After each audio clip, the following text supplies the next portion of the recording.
and gentlemen of the convention,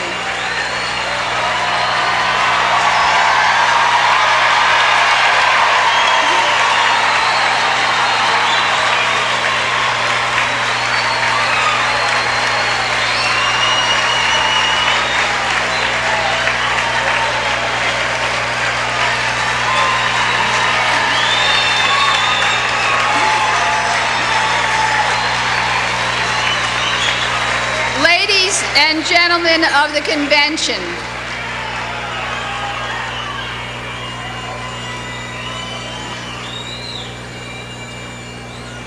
ladies and gentlemen of the convention, my name is Geraldine Ferraro.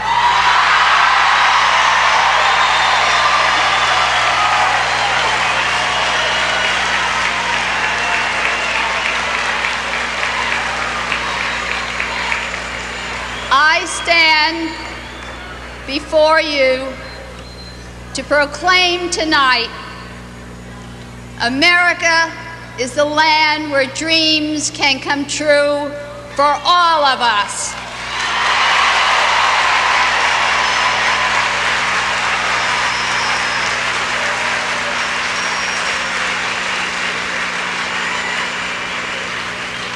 As I stand before the American people and think of the honor this great convention has bestowed upon me, I recall the words of Dr. Martin Luther King, Jr., who made America stronger by making America more free. He said, "Occasionally in life, there are moments which cannot be completely explained by words. Their meaning can only be articulated by the inaudible language of the heart. Tonight is such a moment for me."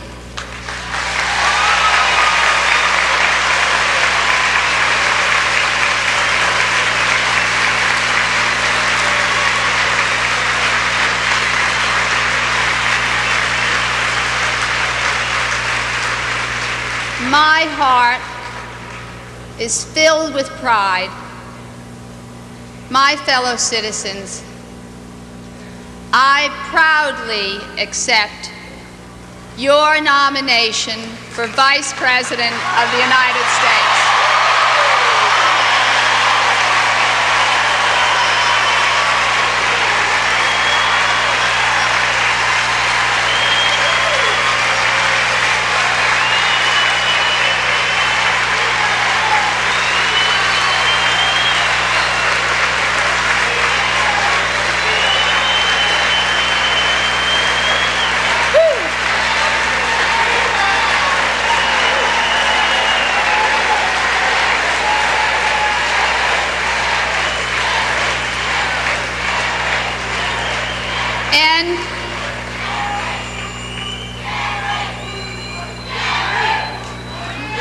You're wonderful.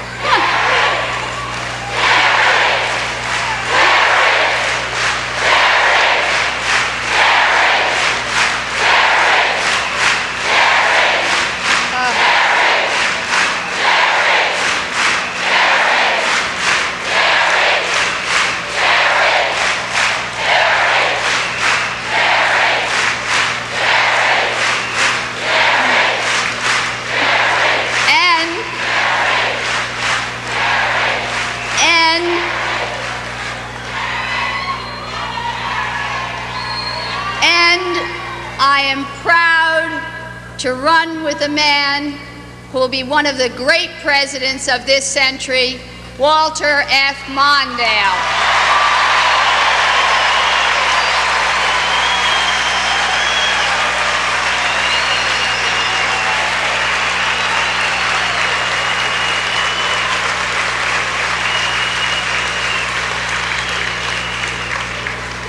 Tonight, the daughter of a woman whose highest goal was a future for her children talks to our nation's oldest party about a future for us all. Tonight, the daughter of working Americans tells all Americans that the future is within our reach if we're willing to reach for it.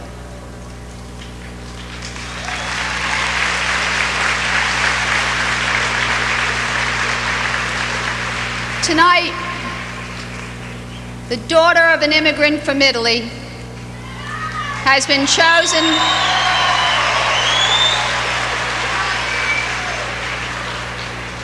chosen to run for president in the new land my father came to love. Our faith that we can shape a better future is what the American dream is all about. The promise of our country is that the rules are fair. If you work hard and play by the rules, you can earn your share of America's blessings. Those are the beliefs I learned from my parents, and those are the values I taught my students as a teacher in the public schools of New York City.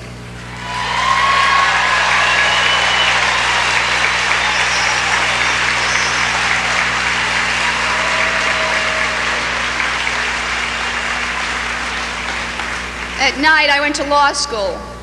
I became an assistant district attorney, and I put my share of criminals behind bars.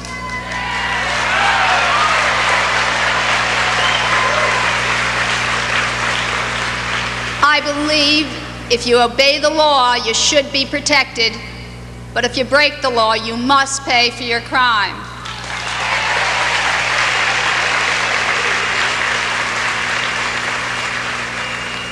When I first ran for Congress, all the political experts said a Democrat could not win my home district in Queens. I put my faith in the people and the values that we shared. Together, we proved the political experts wrong.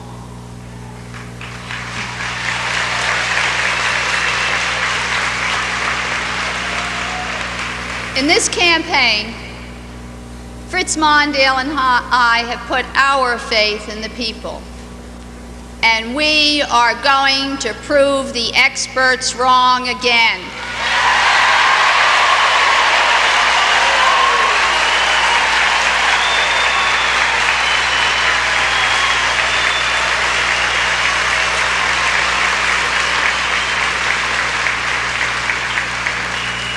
We are going to win.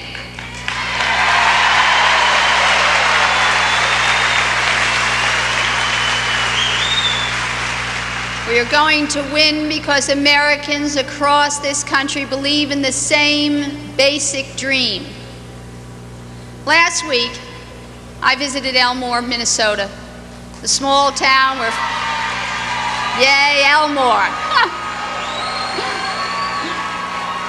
The small town where Fritz Mondale was raised, and soon Fritz and Joan will visit our family in Queens.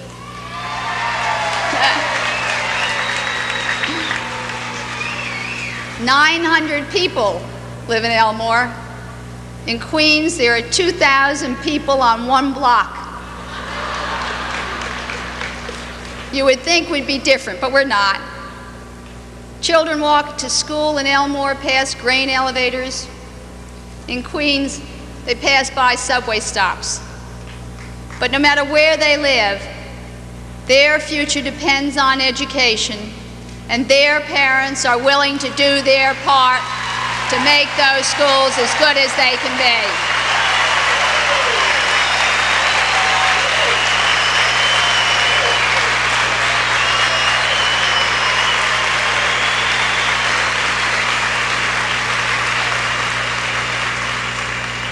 In Elmore, there are family farms. In Queens, small businesses. But the men and women who run them all take pride in supporting their families through hard work and initiative. On the 4th of July in Elmore, they hang flags out on Main Street. In Queens, they fly them over Grand Avenue. But all of us love our country and stand ready to defend the freedom that it represents.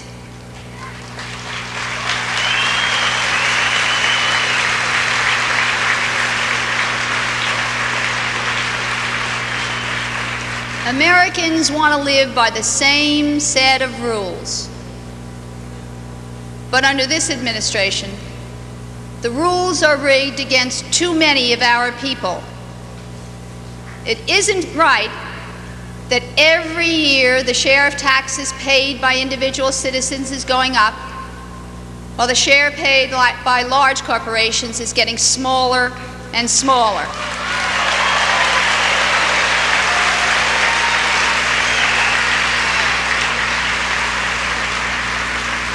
The rules say everyone in our society should contribute their fair share.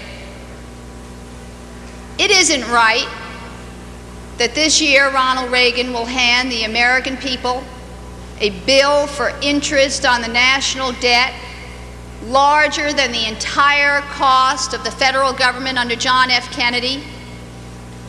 Our parents left us a growing economy. The rules say we must not leave our kids a mountain of debt.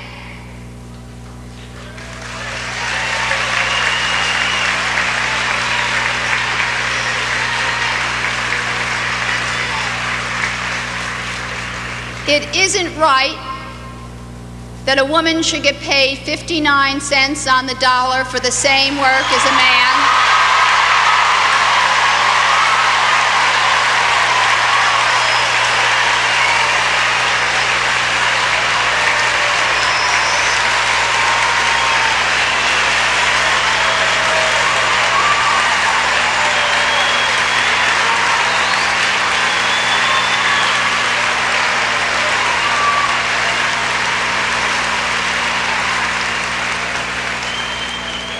If you play by the rules, you deserve a fair day's pay for a fair day's work.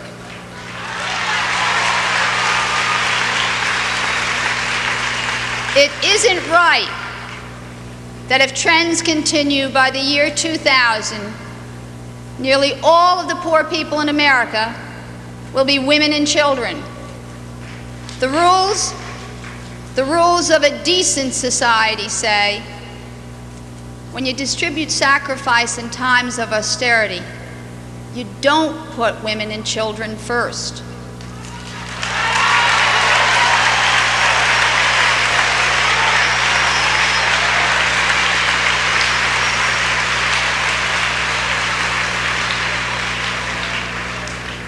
It isn't right that young people today fear they won't get the Social Security they paid for, and that older Americans fear they will lose what they have already learned.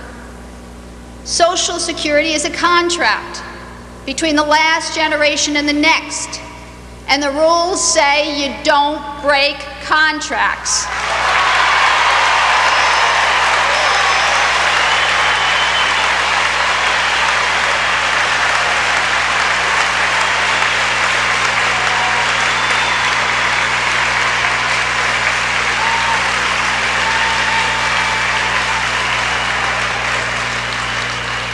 We are going to keep faith with older Americans.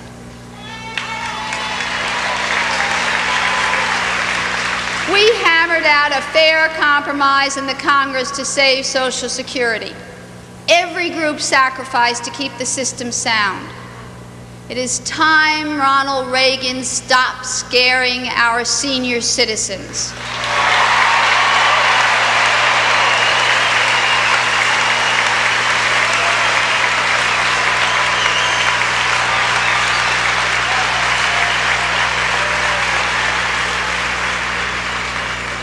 It isn't right that young couples question whether to bring children into a world of 50,000 nuclear warheads.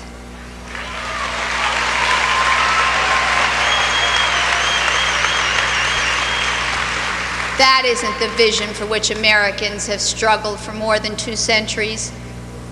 And our future doesn't have to be that way. Change is in the air, just as surely as when John Kennedy beckoned America to a new frontier, when Sally Ride rocketed into space,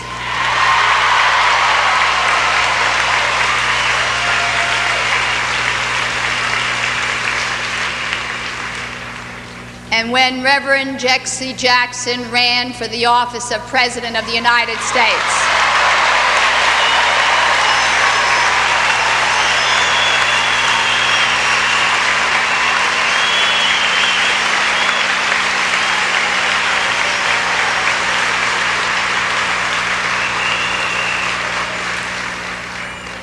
By choosing a woman to run for our nation's second highest office, you send a powerful signal to all Americans. There are no doors we cannot unlock.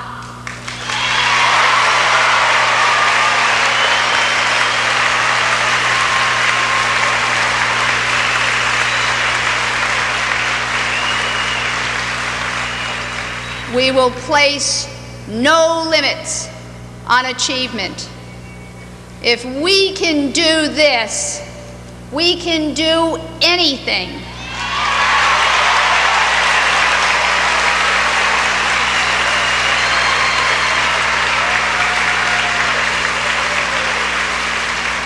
Tonight, we reclaim our dream. We're going to make the rules of American life work fairly for all Americans again.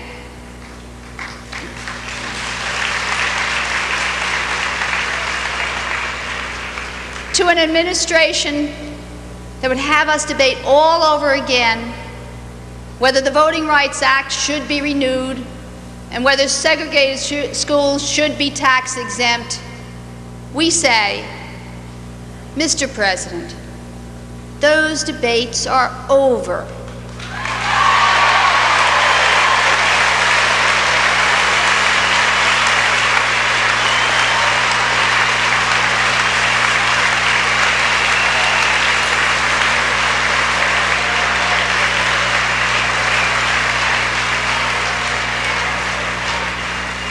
On the issue of civil rights, voting rights, and affirmative action for minorities, we must not go backwards.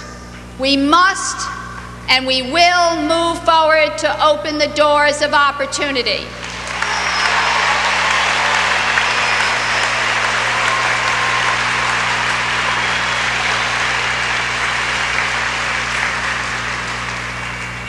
To those who understand that our country cannot prosper unless we draw on the talents of all Americans, we say, we will pass the Equal Rights Amendment.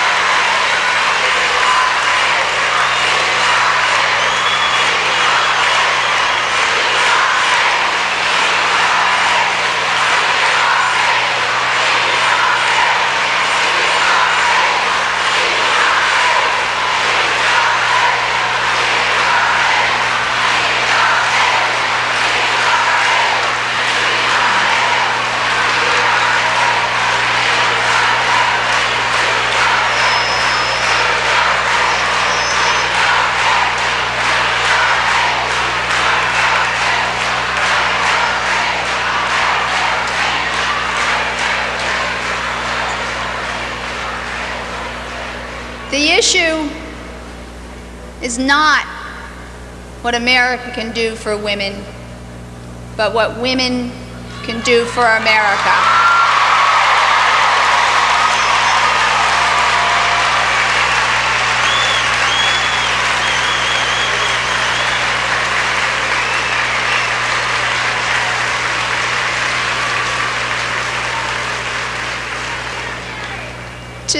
To the Americans who will lead our country into the 21st century, we say, we will not have a Supreme Court that turns the clock back to the 19th century.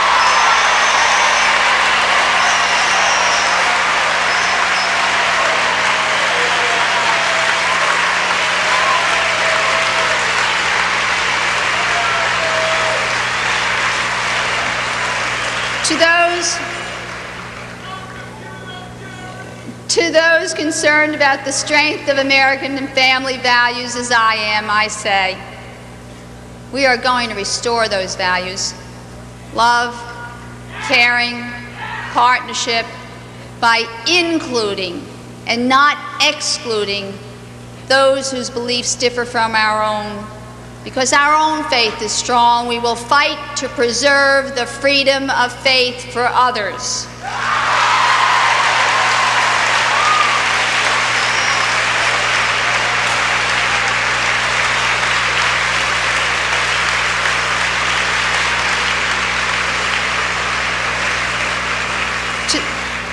To those working Americans who fear that banks, utilities, and large special interests have a lock on the White House, we say, join us.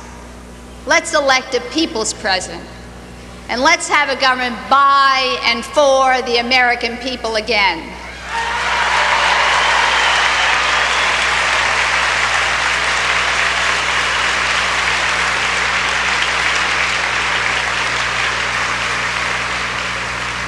To an administration that would savage student loans and education at the dawn of a new technological age, we say, you fit the classic definition of a cynic. You know the price of everything, but the value of nothing.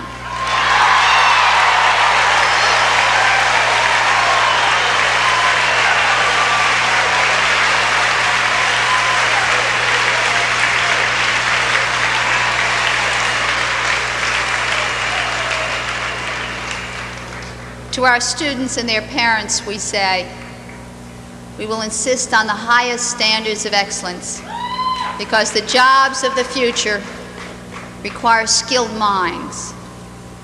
To young Americans who may be called to our country's service, we say, we know your generation will proudly answer our country's call, as each generation before you.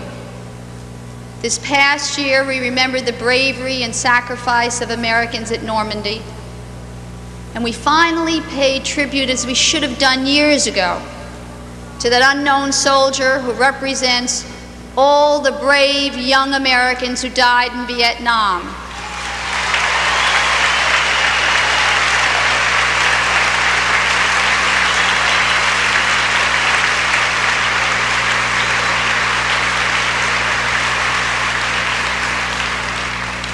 Let no one doubt we will defend America's security and the cause of freedom around the world. But we want a president who tells us what America is fighting for, not just what we are fighting against.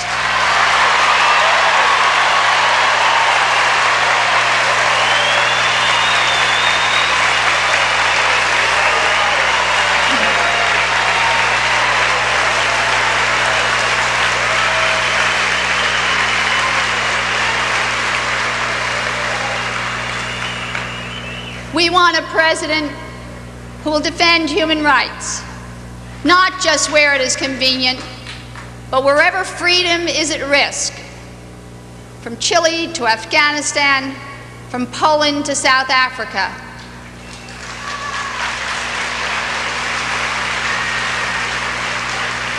To those who have watched this administration's confusion in the Middle East, as it is tilted first toward one and then another of Israel's longtime enemies, and wonder, will America stand by her friends and sister democracy? We say, America knows who her friends are in the Middle East and around the world. America will stand with Israel always.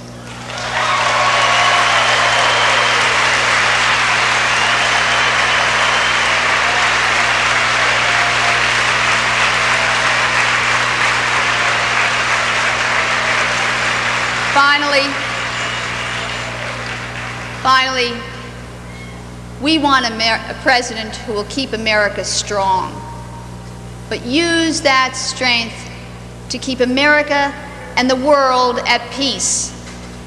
A nuclear freeze is not a slogan. It is a tool for survival in the nuclear age.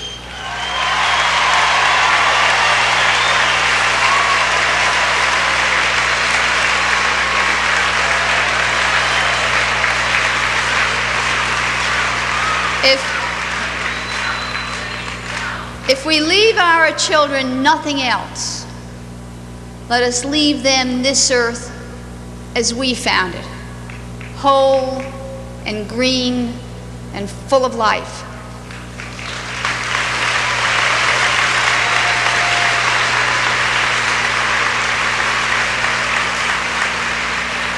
I know in my heart that Walter Mondale will be that president.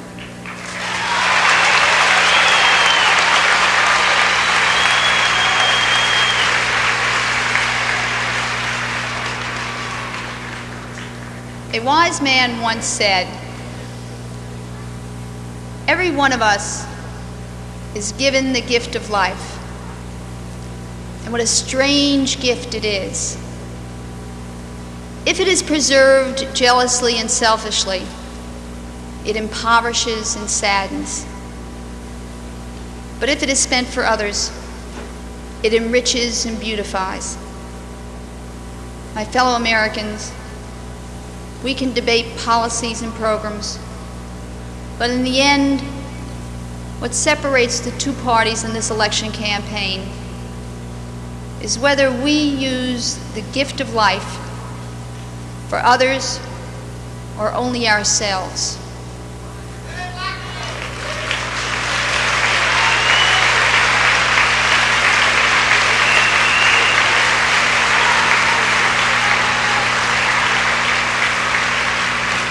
Tonight, my husband John and our 3 children are in this hall with me. To my daughters Donna and Laura, and my son John Jr., I say, my mother did not break faith with me, and I will not break faith with you.